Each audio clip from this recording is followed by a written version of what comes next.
face so hard. Excludes puppets like you. So you'll have to lie to get inside. You're a special puppet after all. Oh, the fuck up. I need to do something. I refuse to let this slide. Who are you? Alright. Time for P to lie. Grand covenants for a thrall. A puppet cannot lie.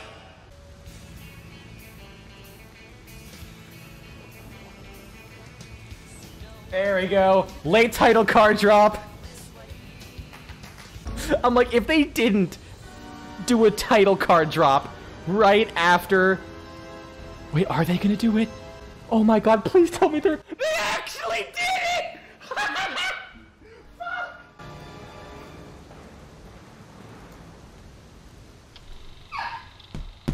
I'll get this out of the way so I don't keep bringing it up. Lies of P is Dark Souls. But this game has the incredible ability to make some really good Dark Souls when it's making its inspirations more than apparent. However, its biggest problem is that when it strays from that, something usually goes wrong. Oftentimes it's something minor, but you can very much tell when one aspect of the game was all their idea. While Dark Souls isn't the only influence this game has, my experience doesn't really extend beyond Dark Souls. What makes Lies of P unique is the way it blends all the familiar elements together. It isn't just a mimicry of the games that many people are more than familiar with. Instead, it tries to mix things together and tweak the original formula in ways that making it a lot more interesting. Jumping right into how it plays, Lies of P hosts the usual moveset. Iframe-based rolling, a contextual combo system based around lights and heavies, and a block with the block being the primary focus of the entire game. It's not strictly mandatory to use for a large part of the game, but it's very much built around utilizing it frequently for maximal effect, and there are moments where it definitely is required. When you block, it reduces the damage you take, and what damage you did sustain turns into a recoverable bar known as Guard Regain, which is the first of many clunky translations this game will have. From there, if you attack an enemy or perform a perfect guard, which I'll just call a parry for simplicity, you will regain a portion of this bar, but getting hit without blocking will immediately remove it. And blocking too many consecutive hits does start to chip away at the recoverable health. When you parry, not only will you completely absorb the hit, recover some of that chip damage, and have massively reduced stamina cost bordering on none, it also builds up an invisible meter that, when full, allows you to use a heavy attack or one of the game's weapon arts in order to open them up for a massive finishing attack. This creates a very interesting dynamic between the light and heavy weapons. Normally in this type of game, it kinda just comes down to preference. However, in Lies of P, the way you approach enemy openings differs a lot more drastically. Since there's no offhand slot and super armor is a thing that only loosely exists, the parry mechanic and stagger buildup is what separates both playstyles. Heavy weapons are better suited for a focus on parrying, while light weapons are a lot more effective at dodging. This is because heavy weapons generally block a lot more damage than light weapons, while also proportionally recovering more chip damage overall. They also consume a lot more stamina per swing, and doubly so if you commit to charged heavies to break the enemy's stance quicker. As such, getting good at parrying to not only build up more stance break, but also having a near zero cost way of avoiding damage is a lot more important. Whereas with lighter weapons, your attacks are quick, use fuck all stamina, but you take a lot more hits to regain any chip damage. As such, you have a lot more room to dodge with, and dodging is more effective with how quick the recovery is and how much ground you can cover. That's not to say you should rarely dodge with heavy weapons and rarely parry with light weapons, but they lean into these functions a lot better. This is reinforced by attacks that can't be dodged or blocked. Fury attacks occur when enemies glow red. These attacks cannot be avoided normally. You either parry them or tank the hit. Some can be bypassed by running or spamming dodge to just get out of the way, but many of them have tracking that is extremely accurate. Then there are grabs and a few other random attacks that bypass blocking and parrying, or they will immediately break your guard and instantly sap your stamina if you don't parry them. Luckily, there are ways of getting around these downsides. There do exist items that let you roll at 0 stamina and even allow you to dodge fury attacks. Overall, I found the two playstyles to feel pretty different in this game rather than coming down to preference. I played through the game twice and really enjoyed both dynamics between parrying nearly everything with heavy weapons and going for massive punches punishes to stagger the bosses, compared to the much more hit-and-run dodging style, where you do quite a bit of damage that's pretty consistent, but you rarely get off finishers or create much breathing room by staggering the boss. And while you can get away with focusing on one or the other, there are some rare moments where you have to dodge in between parrying to deal with some combos that makes the combat flow pretty interesting. Though I can understand why moments like this are pretty uncommon, this game can be decently challenging as is, but it's cool when it happens.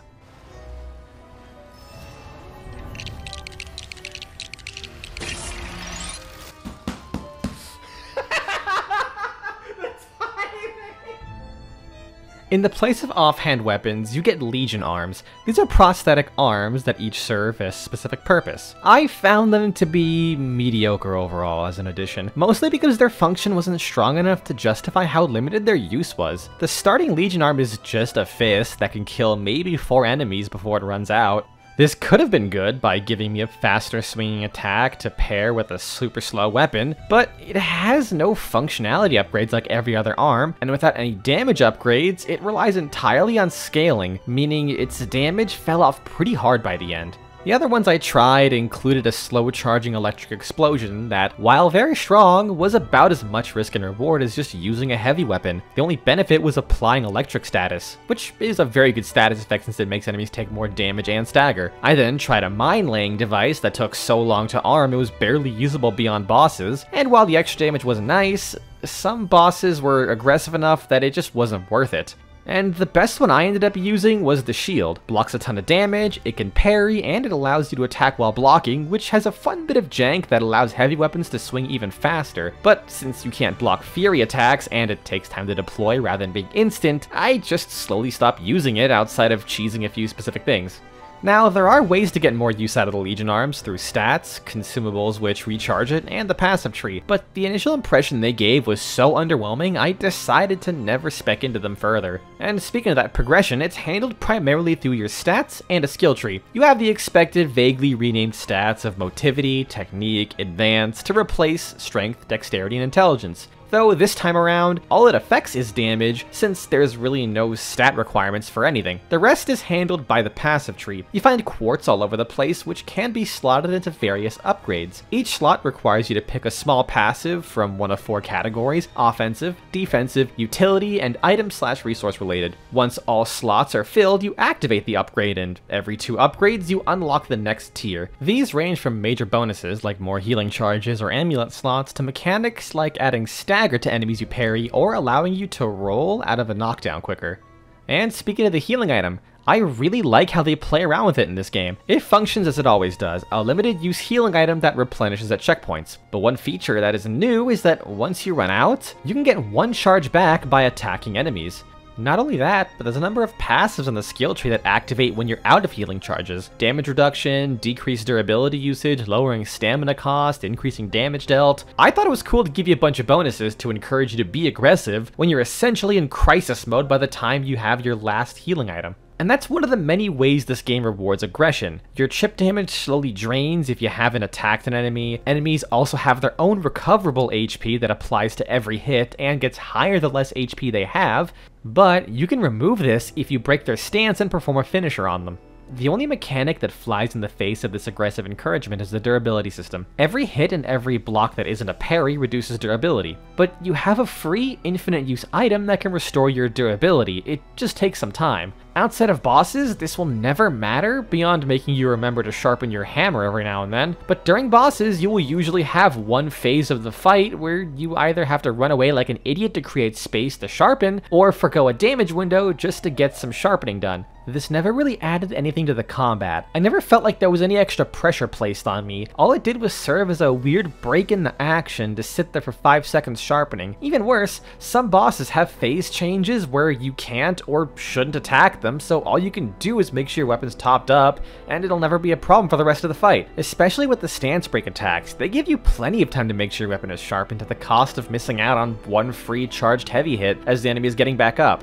It never really bothered me enough to take away from my enjoyment or make me complain about it regularly, but it definitely didn't add anything. And now for the last unique system this game has. They decided to introduce a weapon assembly mechanic where every non-boss weapon is separated into their head and handle. The handle dictates the weapon's moveset, scaling, and will have its own Fable attack tied to it. The head of the weapon has modifiers that affect the damage depending on the moveset, so while you can make some absolutely dumb weapons, it might not be as effective because, turns out, putting the head of a gigantic wrench on the handle of a rapier that only thrusts isn't exactly conducive to smashing things. It also affects the weapon's speed and stamina cost, so a moveset for the slowest weapon in the game can actually be sped up by quite a lot by replacing the big fuck-off hammerhead with a 3-inch long dagger. The head also features its own Fable attack, so each weapon does have 2 available. This is a very strange system, but one I kinda welcome. The more I played Souls-likes, the more I realized that weapons don't really feel super special. No matter what I picked, I always played the game the same way. Sometimes it was nicer to have a slashy weapon over a stabby one, but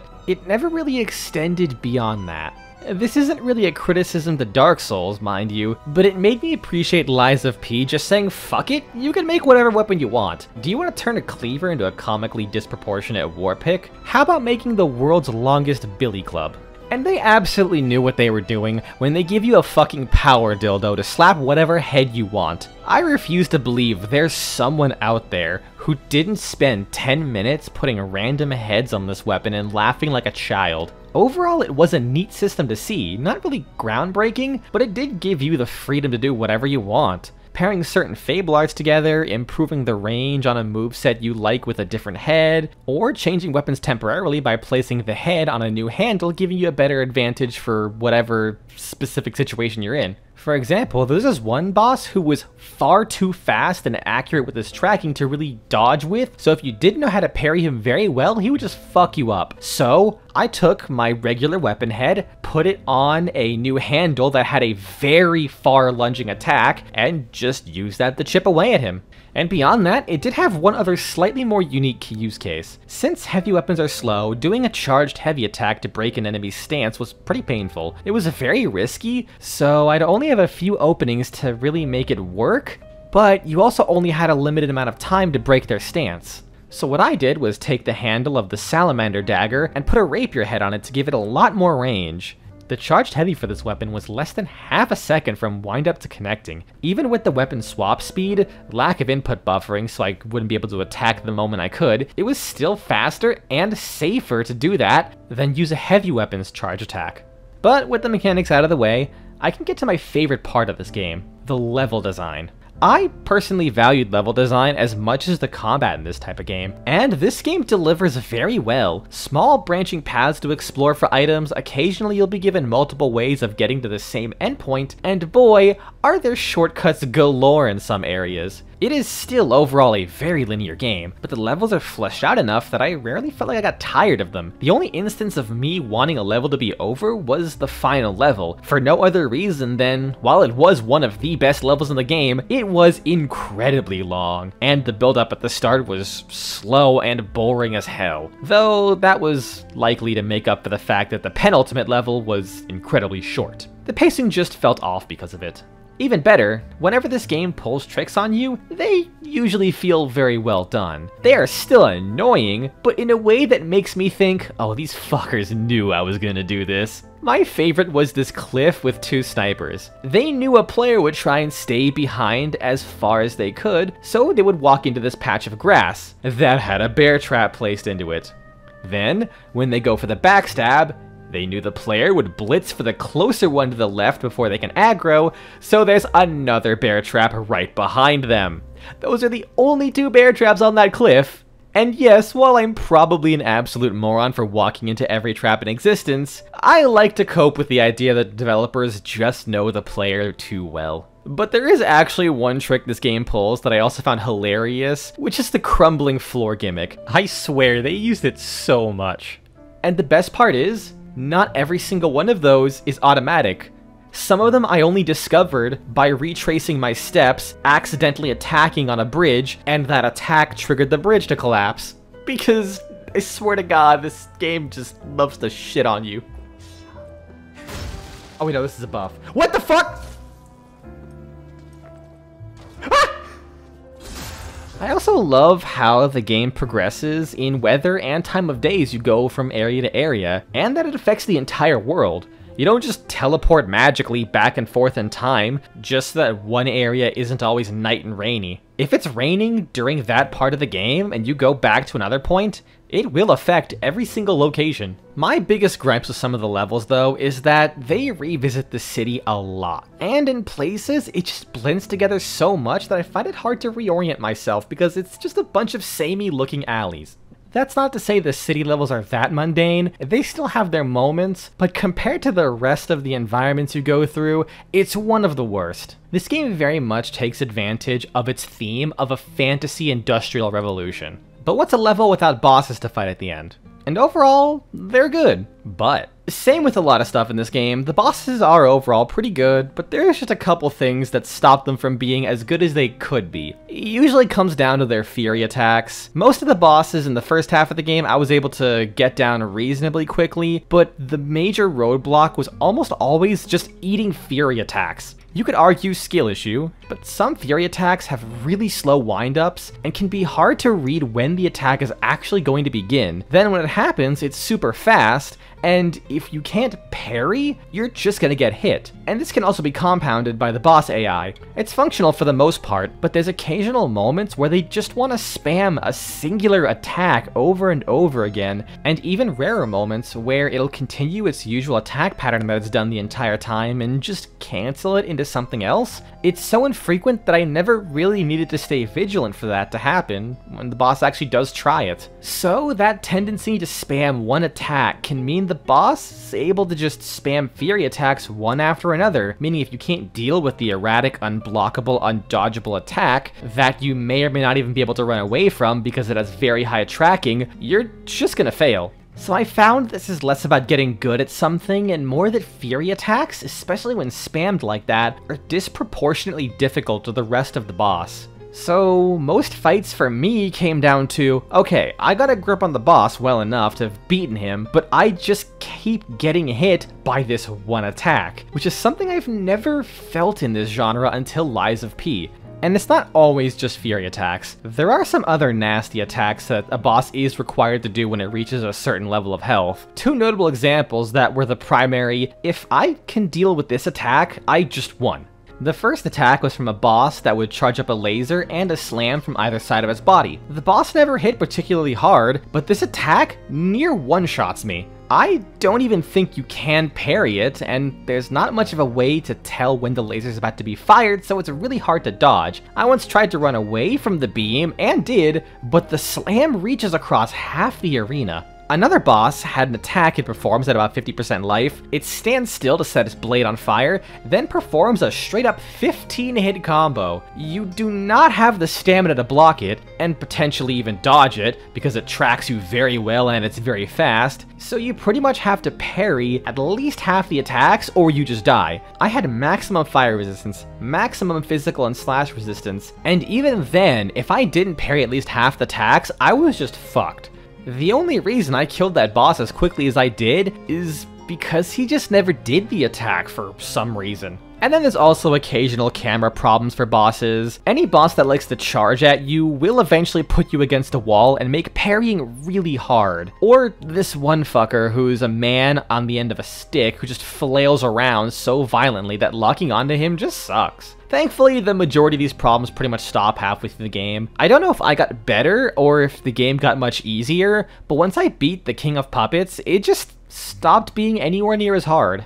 And speaking of that boss, it really is the most Lies of P boss for everything I describe. Very fun and difficult boss, but it suffers from the AI repeating attacks far too often. It has a lot of periods where you just kind of have to wait for the boss to finish attacking. It's primarily hard because of 1 to 2 massive attacks that will just end your run, and there's also a problem I haven't mentioned yet. The way this game handles boss faces is very weird. It's definitely an interesting take, but I don't think it works for my tastes. The way many bosses in this game function is that there's usually a fairly easy Phase 1. Then, Phase 2 is usually an entirely different boss more or less. In most games, the Phase 2 of a boss is a remix or a speed up of the existing Phase 1 that you get used to, with a few more attacks or new mechanics added on to make it harder. But in Lies of P, you're basically fighting a throwaway boss before the real boss nearly every time. Which is why I was really happy when they put out a patch that lowered the health of a lot of the Phase 1 bosses, because it was just so much extra time and possible mistakes to get to the actually hard part of the fight. King of Puppets in particular is such a stark example. First, you fight a giant robot that is slow with very wide attacks. They often try and keep you away as much as possible. Then, Phase 2 is just Raiden from Metal Gear. Nothing you learned from Phase 1 will help you. You now have to learn a second boss all over again with less resources. He is one of the most extreme examples, but he's still not the only one like this. But regardless of these issues, the bosses are still fun. There's only one I'd call a bad boss, but the boss has some fast combos that can hit you before you can even recover from a dodge if you do try and dodge, which is a bad idea because they track extremely well, and you occasionally have to deal with 2 enemies at once in a limited capacity, so without good blocking power or parry timing, he's just too risky to use any kind of evasion on. However, had this boss just been slowed down a bit, it would be pretty fun.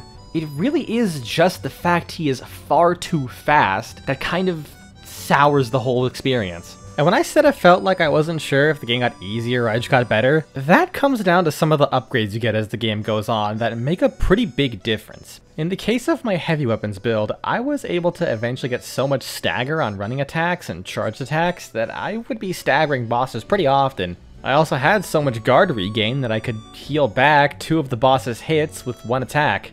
Then you throw in mechanics like parrying also builds up stagger, and you can just cancel a boss's combo for a free hit. The stagger was one thing, but my weapon got so absurdly powerful by the end that my heavies did almost as much damage as a finisher attack. Then, to top it all off, the game gives you a grindstone that makes every block a parry for about 15 seconds. By this point, you get 2 grindstones, so you could stay invulnerable for 30 seconds. So I would use it if there was an attack I didn't feel comfortable with trying to parry, which is pretty huge since a lot of this game's difficulty for me has been one attack being the biggest reason I don't finish a fight. But enough of the meaningful opinions. Now for the random nitty-gritty stuff that doesn't really hurt this game too much but kind of bothered me. First off, I find it really funny they introduced a suicide item into this game. Within 30 minutes you get an infinite use item that teleports you to the nearest checkpoint or the hub, without making you lose all your currency. The only instance it won't work is a boss arena, but your death marker is placed outside the boss arena, so you can still just grab it and fuck off to go buy stuff with. The only use case I could see for this is with a passive that gives you a Fable charge when you die. When you pick up your death marker, you get all your previously held Fable charges, so if you were patient, you could guarantee you had a handful of charges available to use when you first enter a boss arena, which can be pretty helpful. And as I mentioned, the translation in this game is spotty. When it comes to dialogue, it's good. However, certain major descriptions are either very clunky to the point where I misunderstood them, or some of the word choice just sounded dumb as hell. The description for the basic healing item fucked me up when I first read it. It took me way too long to realize what it was trying to say. Use a pulse cell to recover HP.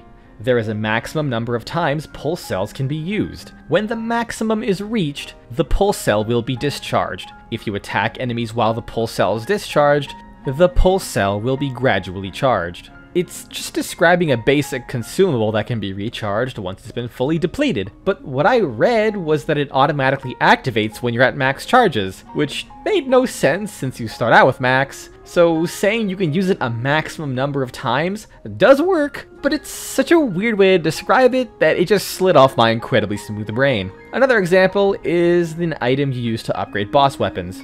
For normal weapons, the upgrade material is called moonstones. So in keeping with that theme, what did they call the boss upgrade materials? Dark Moon Moonstone of the Covenant. Moonstone of the Covenant works, Dark Moonstone works, but what we got is just weird.